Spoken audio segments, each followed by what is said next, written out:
안녕하세요. 김태욱입니다. 오늘은 24년 8월 1일입니다.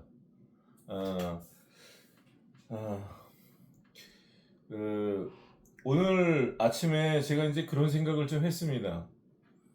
어, 그, 제주 4.3 사건을 이렇게 생각을 했어요.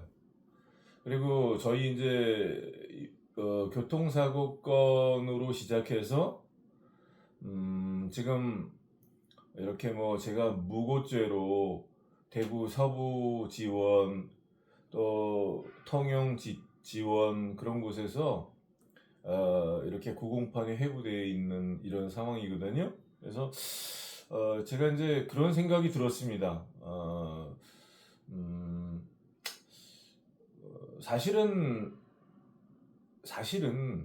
이 일의 기초 사건인 22년 10월 15일 날 통영시 노을전망대에서 있었던 교통사고 그 자체는 아주 경미한 거예요.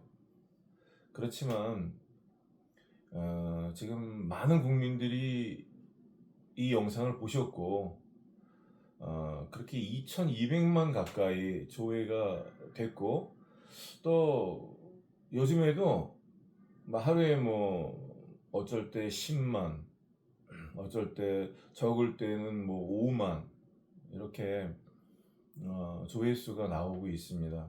뭐 제가 뭐 조회수는 중요하다고 생각하지 않아요. 그렇지만 이제 그 조회수를 통해서 제가 국민들의 마음을 알 수 있습니다. 이 사건을 통해서 그렇게 많은 관심을 표명해 주시는 그 이유는 대부분의 국민들이 자동차를 운행하시고 또 가족 중에 운전을 하시는 분들이 많이 있으시죠. 그래서 이 일이 남의 일 같지 않은 것입니다. 누구나 다 당할 수 있는 일이라고 생각하시는 거예요. 그래서 공적인 관심이 있는 그런 사건이고 내용이기 때문에 많은 국민들께 조회하신다고 생각하십니다. 저는 그렇게 생각이 듭니다. 관심이 없다면 조회를 안 하시겠죠? 이건 사실 재미없는 일이에요. 뭐 음식 또 뭐 어떤 여행 그런 것들을 다루면 많은 조회수가 나오죠. 저는 뭐 원래 유튜브를 어떻게 하는지도 몰랐던 사람이에요. 몇 달 전에 어떻게 사진을 찍어서 어떻게 동영상을 올리는지 그리고 어떻게 업로드하는지 몰랐던 사람입니다. 이 일을 당하면서 이렇게 유튜브에 나오게 된 거예요. 조회수가 어떻게 나오는지도 몰랐고 그렇지만 이제 어제 어떤 분이 이것이 공익이냐 뭐 그런 댓글을 도발적인 댓글을 달으셨어요. 뭐가 공익과 공익이 아닌 것에 그 어떤 기준이 어떤 것이 기준이 되어야 될까요? 공익은 공공의 이익을 말하는 것이고 또 공적인 관심사를 말하는 것입니다. 저는 이 일이 많은 그 국민 대중에게 이렇게 조회수를 통해서 공공의 관심사다 이런 것들이 증명이 됐다고 생각합니다. 2200만의 조회수는 작은 조회수가 아니에요. 그리고 요 몇 달 만에 평범한 시민이 이렇게 구독자를 뭐 지금 한 2만 명을 향해서 이렇게 가고 있는데요. 뭐 구독자가 몇 명이야 중요치 않습니다.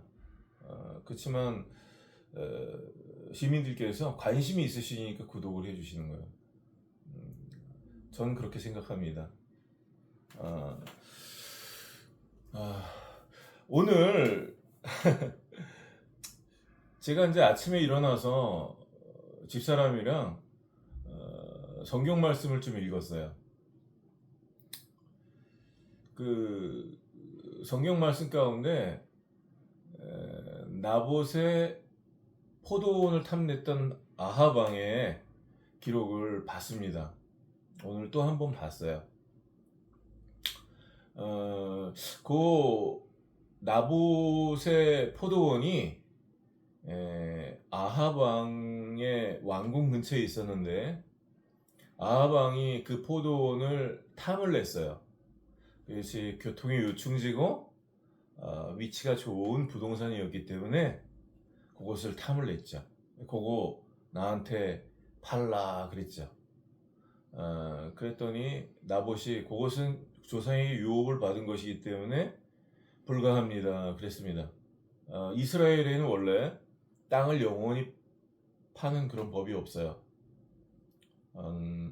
50년마다 돌아오는 휘년에 그 토지를 회복합니다. 그리고 다른 사람에게 사용권을 그러니까 50년 이내의 사용권을 파는 거죠. 농사를 지을 수 없을 때. 그래서 50년 후에는 주인에게로 돌아가요. 그 땅이.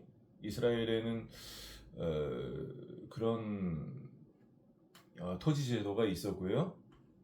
아합 왕이 있었던 시대는 BC 874년경부터 아합 왕이 왕이었을 거예요.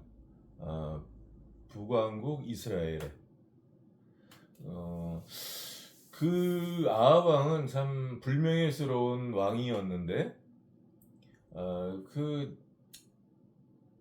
다른 집의 그 유업으로 받은 그 땅, 위치가 좋은 땅, 그 땅을 갖고 싶어 했던 거죠.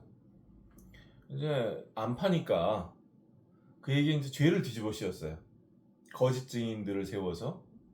그 죄명은 뭐냐면 왕의 모독죄입니다. 오늘날로 말하자면 명예훼손이에요.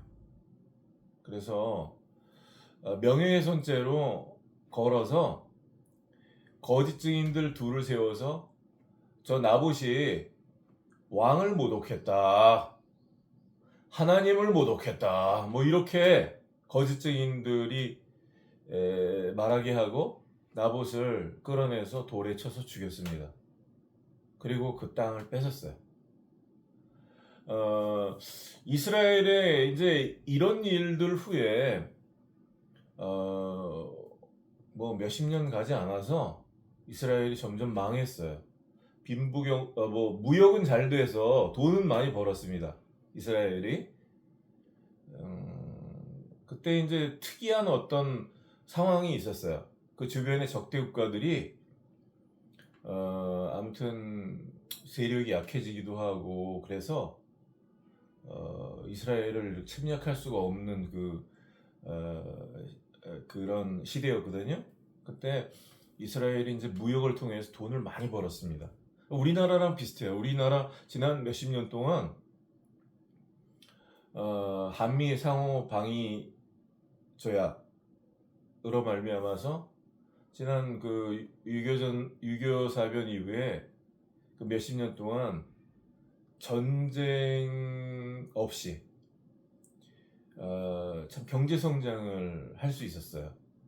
또 우리나라 이제 자원도 빈약하고 그렇지만 이승만 대통령의 그 교육열, 나라에 그렇게 돈이 없었는데 미국의 원조를 받으면서 그 돈을 또 국가의 인재들을 양성하는데 많이 사용했어요. 그래서 그냥 계속 국비로 미국으로 유학을 보냈죠.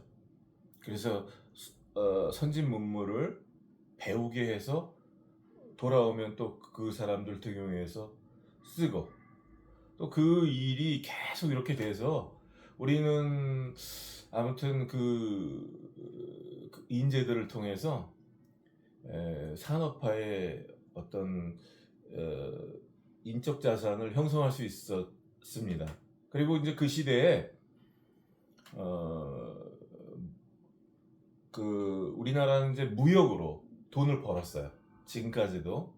그리고 우리나라 산업에 그서 이렇게 보면 그런 어떤 무역이 차지하는 비중이 그렇게 큽니다. 그 비율이. 그래서 그런 것도 이제 이스라엘의 그 아하방 그 시절이랑 비슷한 부분이 있죠.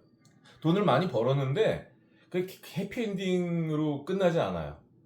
그 아하방 이후에 이스라엘이 이렇게 무역을 통해서 돈을 많이 벌고 그랬는데 아모스서 같은 데 보면 이제 그 아하방 다음 시대거든요. 이렇게 보면 불평등이 심화가 돼서 가난한 사람들은 가난해지고 또 소수의 부자들이 일어나서 대토지를 갖고 또 가난한 사람들의 인권을 유린하는 그 사법이 부패하는 그런 시대가 또 옵니다. 돈은 많이 버는데 빈부격차가 많이 생겨서 부자들은 어마어마한 떼돈을 벌고 가난한 사람들은 정말 신 한 켤레 값에 자신의 몸을 팔아야 되는 그런 비참함이 있어요.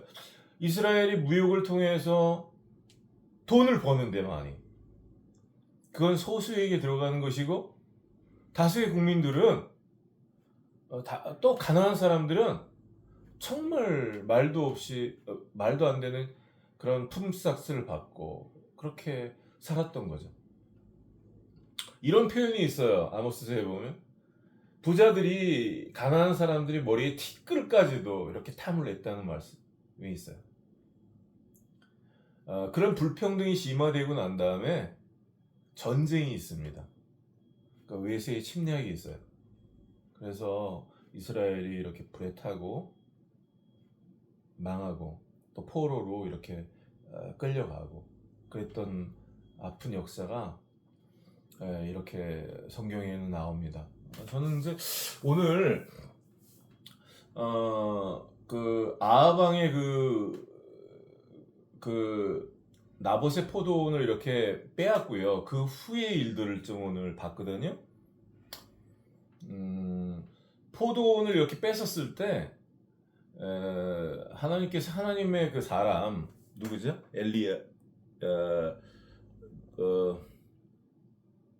하나님의 사람 엘리야라는 사람을 보내서 이런 말씀을 하셨어요. 너는 그에게 일러 말하기를 주가 이같이 말하노라 내가 죽이고 빼앗았느냐 하고 또 너는 그에게 일러 말하기를 주가 이같이 말하노라 개들이 나봇의 피를 핥은 그 자리에서 내 피 즉 내 몸의 피를 핥으리라. 이렇게 이제 내 말을 전하라. 그래서 이 엘리야가 이 말을 하나님 말씀을 이렇게 전하죠. 개들이 이제 나봇의 피를 핥은 그 자리에서 아하방의 피를 핥을 것이다. 그 말씀이에요. 근데 이제 좀 지나서 시리아 왕이 이렇게 싸우려고 이스라엘에 왔죠. 그때 이제 시리아 왕의 표적은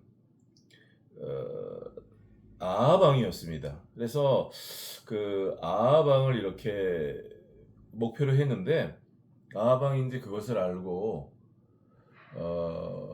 옷을 왕복을 벗고 평범한 사람의 그런 평범한 병사들의 옷으로 갈아입었어요. 그리고 이제 많은 무리들 가운데 이렇게 평범한 사람의 옷을 입고 이렇게 숨었거든요.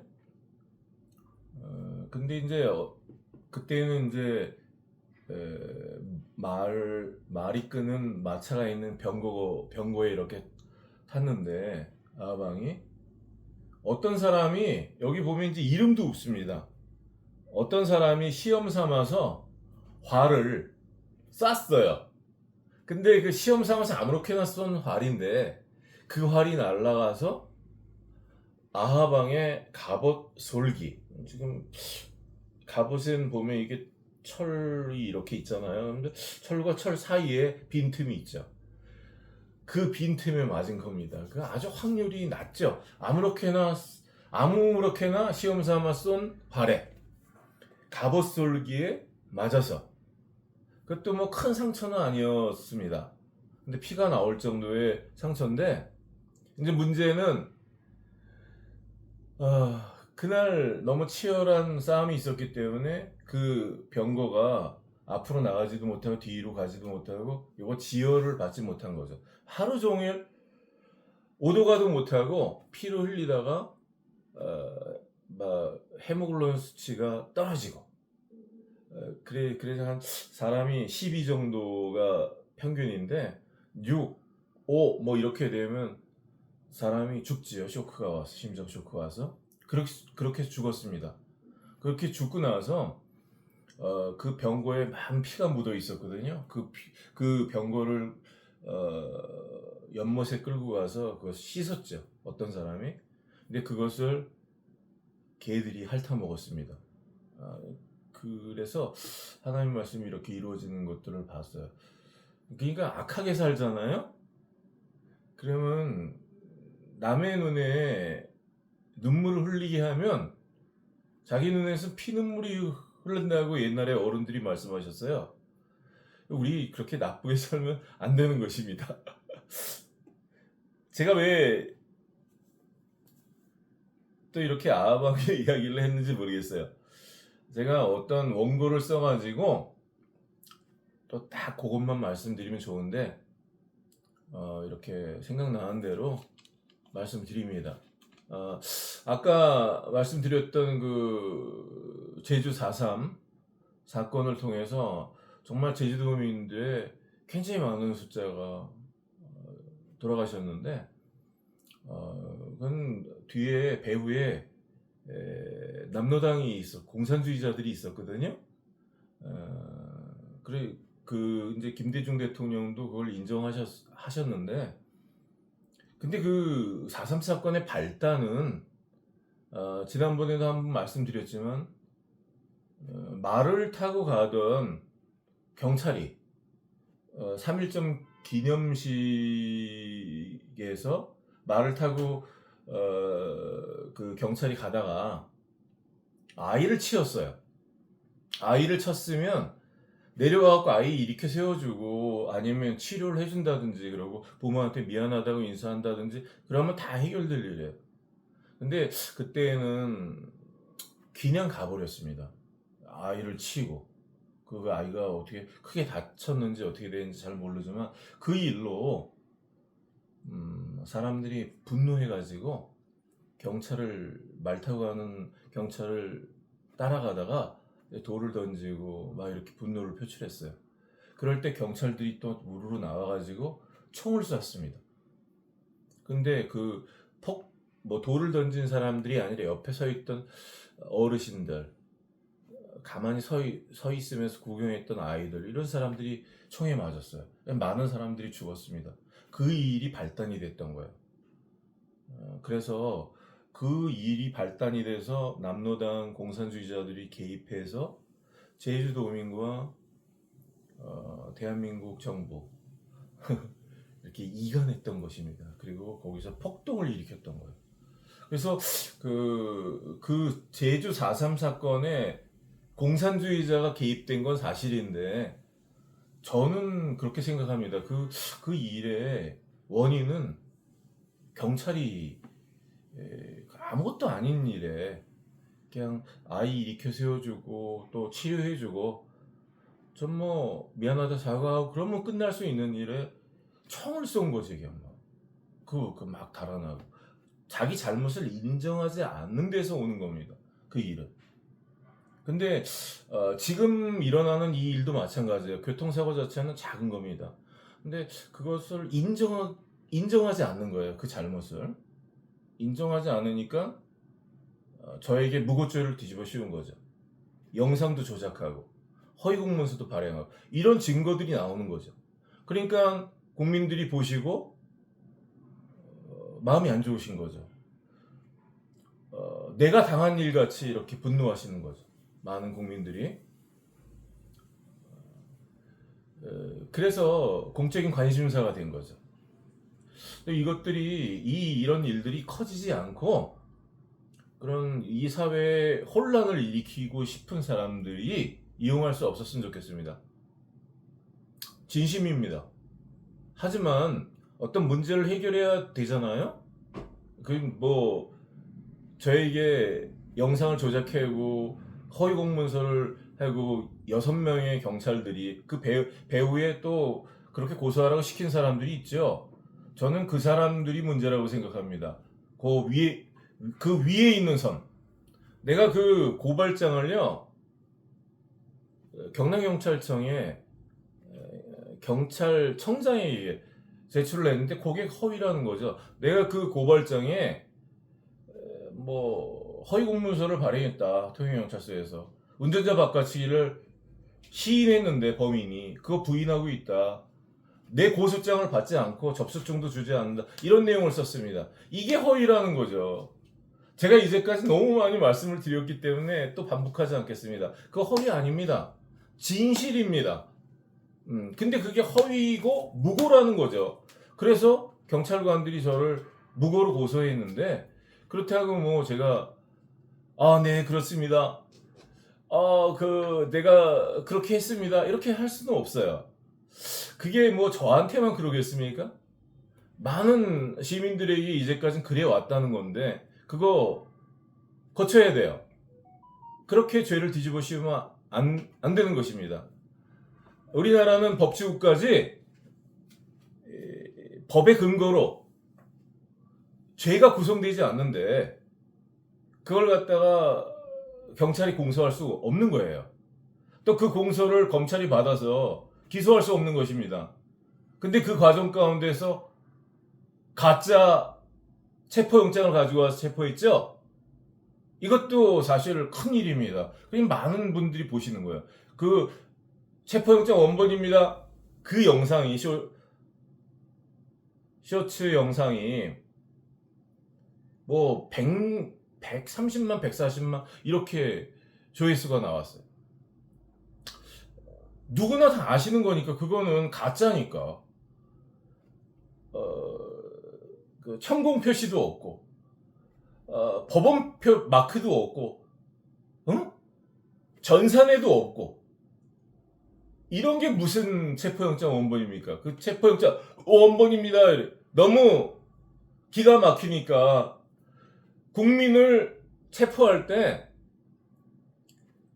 법원에서 법관이 발부한 체포영장, 검사가 신청한 적법한 체포영장 원본을 갖고 와서 꼭 체포해야 될 그런 일에 체포를 해야지. 마약범도 아니고 살인범도 아니고 내가 무슨 죄를 졌습니까? 허위공문서를 통영경찰서에서 발행하고 또 이렇게 그 일로 대구 성서경찰서, 부산 해운대경찰서도 나서서 뭐 그 비슷한 일들을 지금 계속 하면서 저를 갖다가 피의자로 계속 만들고 있는데 수건의 그런 사건을 별건을 만들어서 사기꾼에게 뭐 명예훼손을 받고 무고를 또 받아서 또 고소하고 기소하고 이런 난리를 치고 있는데 이거 개선돼야 되겠습니다. 이거 일 자체는 기초 사건 자체는 작지만 제주 4.3 사건처럼 죄를 인정하지 않는 데서 점점 커지는 거예요. 그 문제가 심각해지는 겁니다. 그 문제를 제기했던 저한테 죄를 돌리면 안 돼요.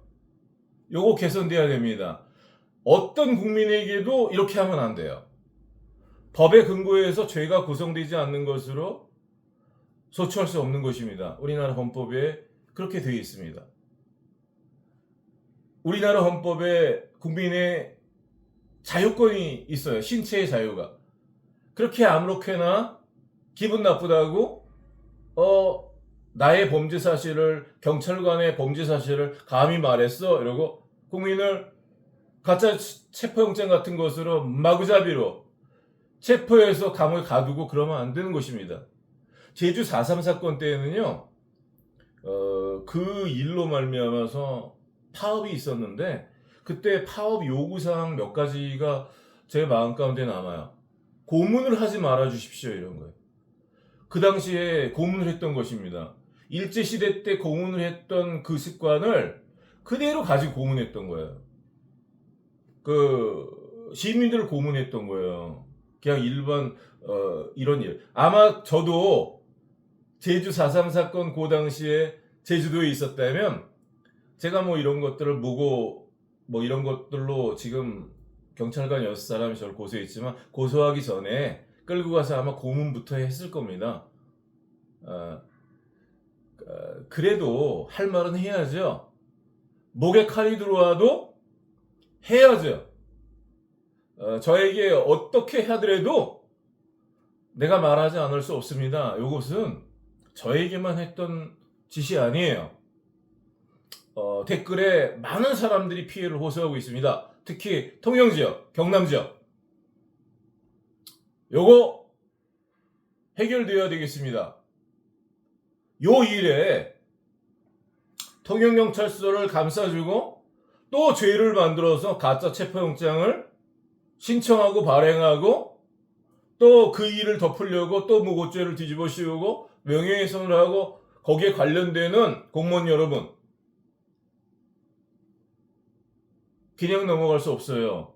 이 문제가 내가 그냥 말씀드리는 게 아닙니다. 그 죄의 대가를 치를 것입니다. 아방이 그 남의 권리를 뺏었어요.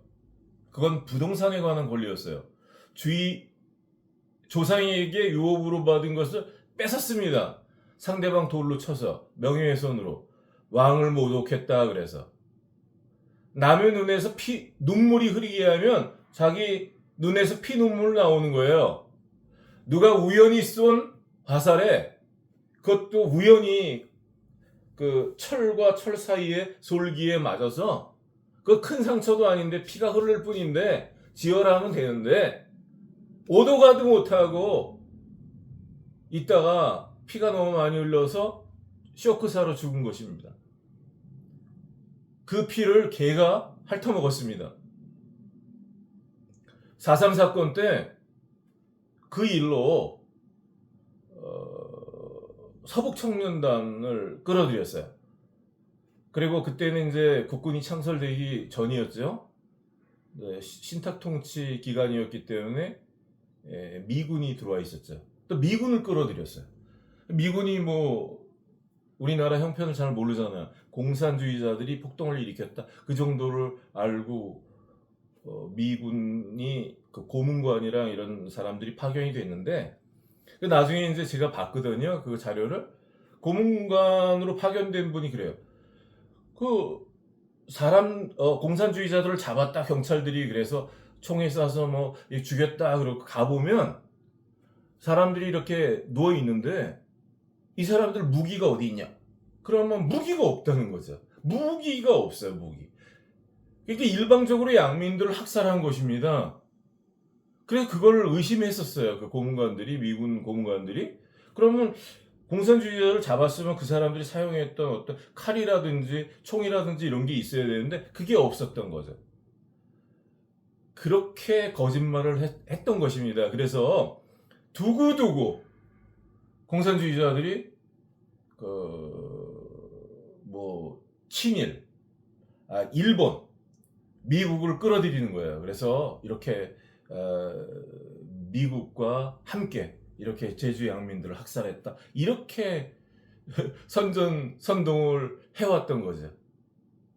그러니까 그 경찰이 조그만한 일로 그 잘못을 했으면 잘못했습니다. 그러면 다 해결될 문제를 이렇게 피바다를 만든 것입니다. 그리고 그 오랜 기간 동안 그렇게 미국과 그 일본을 끌어들여서 그 좌익들이 두고두고 욕을 할 수 있도록 그렇게 틈을 만들어준 거죠.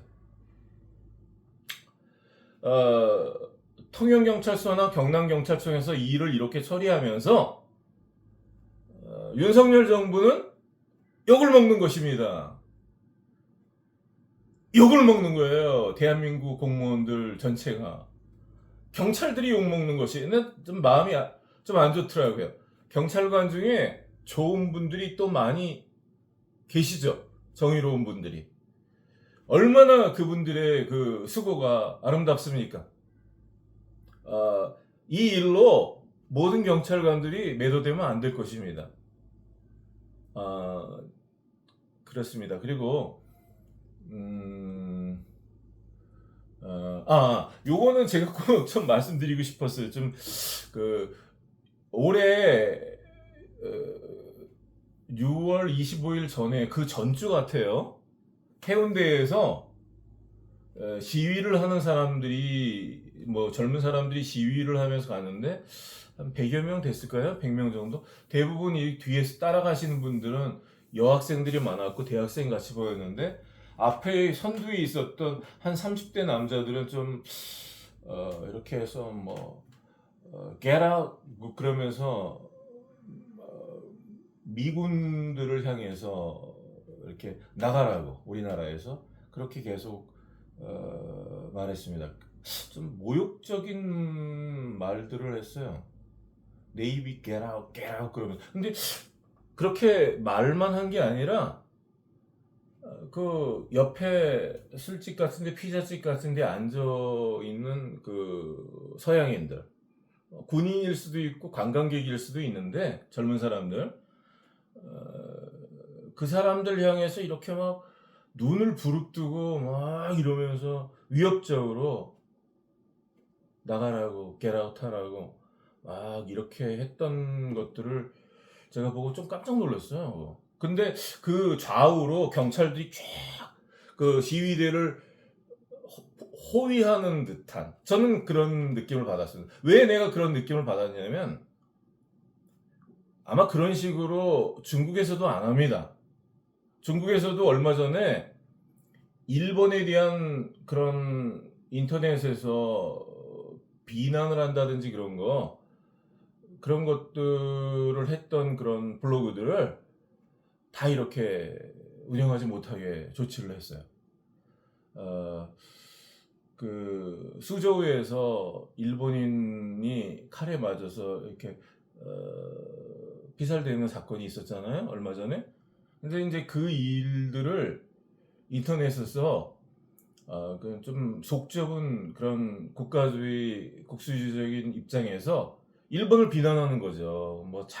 잘 죽었다 이런 식으로. 근데 세익스피어라는 어떤 블로그가 있었는데 그 사람이 1,000만 명 정도의 그 구독자가 있는 아무튼 구독자가 거기는 인구가 많으니까 어마어마해요.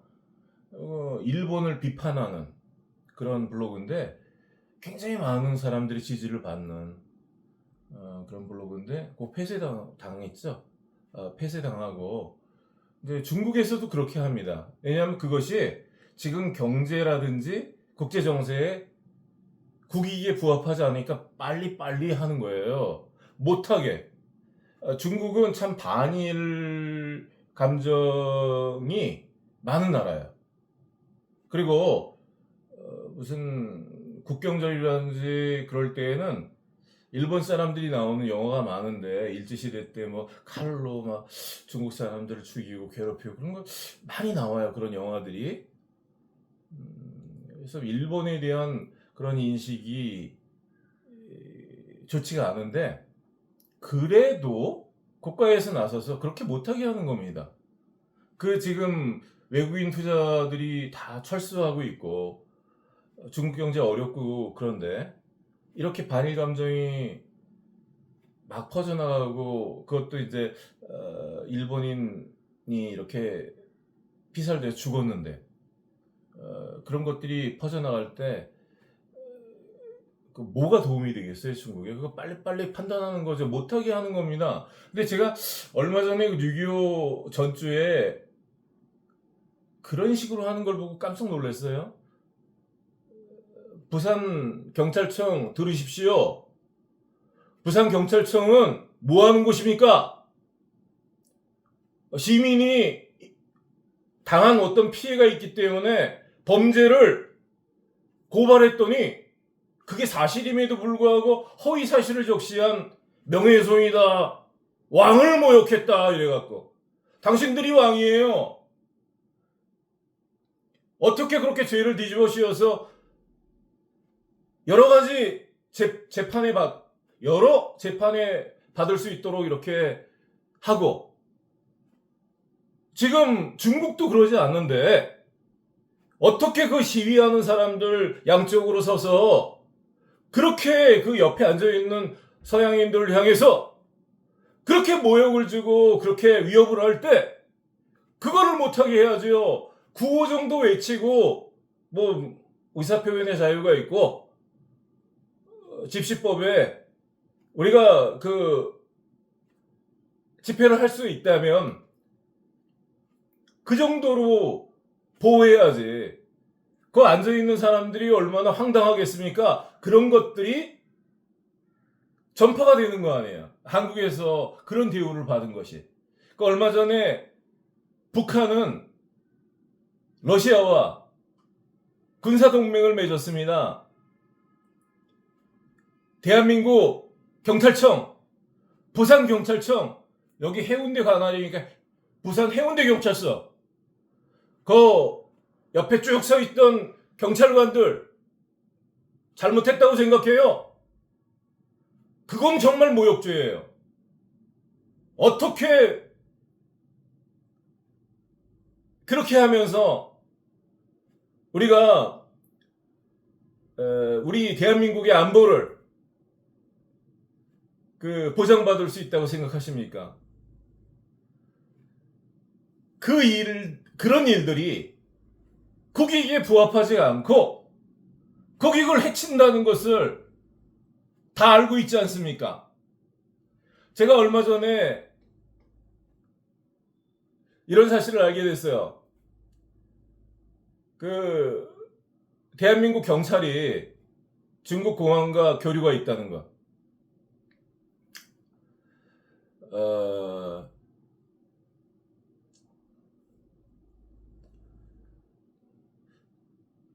다른 나라와 친밀한 관계를 가지면서 자기 나라, 자기 조국의 이익을 위해서 일하는 것은 바람직한 것입니다. 하지만 어떤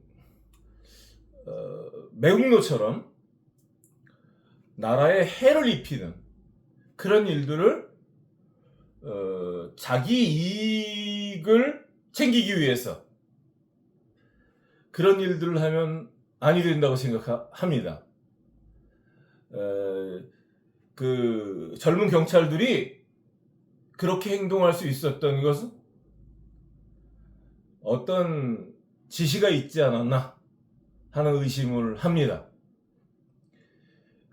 이 교통사고에 관련돼서 인터넷에 댓글을 다는 것들을 봐도 그 경찰로 보이는 사람들이 쌍욕을 합니다. 그것을 시민들이 보고 얼마나 분노하는지 아십니까? 잘못했으면 누구나 다 알아요. 그게 가짜 체포영장인지.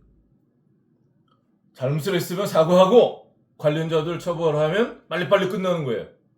이 일을 키우고 이런 것도 잘못됐고, 그 시위를 하면 그 시위를 하는 정도로 해야지. 그 수많은 외국인들을 그렇게 모욕하고 위협하고 그러는데도 경찰들이 제재하지 않고 해라 이렇게 그런 인상을 주면서 전 참 놀랐습니다. 이건 중국식의 권위주의도 아니에요. 이건 미국식의 강한 공권력도 아닙니다. 중국의 권위주의보다도 많이 못해요. 그 부분은 제가 그냥 비평하기 위해서 한 이야기가 아니에요. 제가 중국에서 30년 가까이 살았습니다. 압니다. 자세히. 그거보다 못해요. 경찰 수뇌부는 들으십시오. 당신들은 만약에 중국과 교류를 가지면서 이런 시위들이 있을 때 이렇게 많은 대중 앞에서 이렇게 모욕을 하면서 위협을 하는 것을 경찰들이 이렇게 방관하는 것, 이런 것들이 한국의 안보 이익과 국제관계 가운데서 한국을 어떻게 보겠습니까? 외국에서. 이렇게 해서 국익을 해치는 그 문제. 그래서 누구의 이득을 챙겨주는 것인지, 그 국민의 한 사람으로서 의혹이 듭니다. 왜 그렇게 행동하는지, 부산 해운대 경찰서 관할 지역에서 왜 부산에서 그런 일이 일어나고 있는지 제가 의혹입니다. 감사합니다. 이렇게 끝까지 시청해 주셔서 감사합니다.